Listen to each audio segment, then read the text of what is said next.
বারবার বলে গেছে ঢাকায় কবর হবে, মেয়েরা যাবে। মেয়েরা কি একদিনও গেছে? আমি গেছি। উনিও কিন্তু ভবিষ্যৎটা জানতো না। আল্লাহ তাআলা কেন আমাদের ভবিষ্যৎটা জানতে দেয় না? তুমিও একলা হইলে আর আমিও একলা। বাড়িটা যখন ভাঙলো তখন আমি চোখের উপরে দেখতেছি ডেভেলপার বাড়িটা ভাঙতেছে। আর আমার সাহেব তো আর ভবিষ্যৎ কেউ জানে না। বলছে ঢাকায় কবর দিতে হবে। মিরপুর বুদ্ধিজীবীদের কবর কিনে। অথচ ওনার রাজশাহীতে নিজস্ব কবরস্থান ওনাদের। আমার ভাসুররা খুবই চিল্লাচিল্লি করছে এটা নিয়ে। পরে আমার ভাগনা বলছে, "না, মামা নিষেধ করছে। বারবার বলে গেছে ঢাকায় কবর হবে, মেয়েরা যাবে।" মেয়েরা কি একদিনও গেছে? আমি গেছি। আমি যাই, কবর বান্ধায় রাখছি আরকি। ওখানে জমি কেনা তো বাঁধানো যায়। কবরস্থানে আমি গেছি, তারপরে আমরা লোকজন লাগাই। বলছি যে, "এগুলা পরিষ্কার করবা।" তো ওরা বলছে, "আচ্ছা, মাঝে মধ্যে আসবেন।" আমার বড় বোনের গাড়িতে আমি মাঝে মধ্যে যাই। কিন্তু উনিও কিন্তু ভবিষ্যৎটা জানতো না। আল্লাহ তাআলা কেন আমাদের ভবিষ্যৎটা জানতে দেয় না? মানে ভবিষ্যৎ কী হবে কেউ জানে না। এটা হয়তো উনি জানলে উনি বলতো, "থাক, ভাই বোনের সাথেই থাকি রাজশাহী, নওগাঁ।"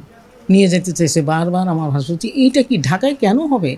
আমাদের পারিবারিক গোরস্থান ওখানে। কেন হবে?" পরে আমার ভাগনা বলছে, "না, মামা বলে গেছে শেষ সময় ঢাকায় থাকবে, ওনার মেয়েরা যাবে।"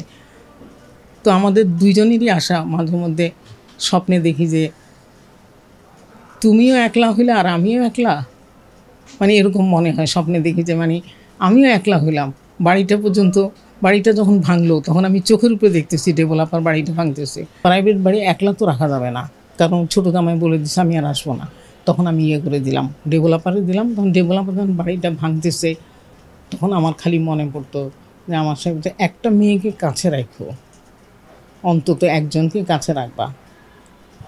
লেখাপড়া কথা মানে বলে বারবার বলে গেছে, কিন্তু সেটা কি হবে অত তার কেউ জানে না।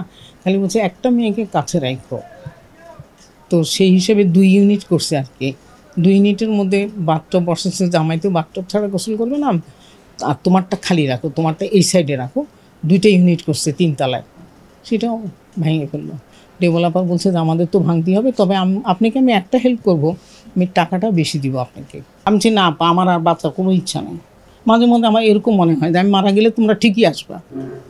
আমার মেয়ে বলছে এবার আসার কথা ছিল, কিন্তু এই বছর আসতে পারবো না। তুমি ভিসা করে ফেলো, তুমি পাসপোর্ট লাগাও, ভিসা করে ফেলো।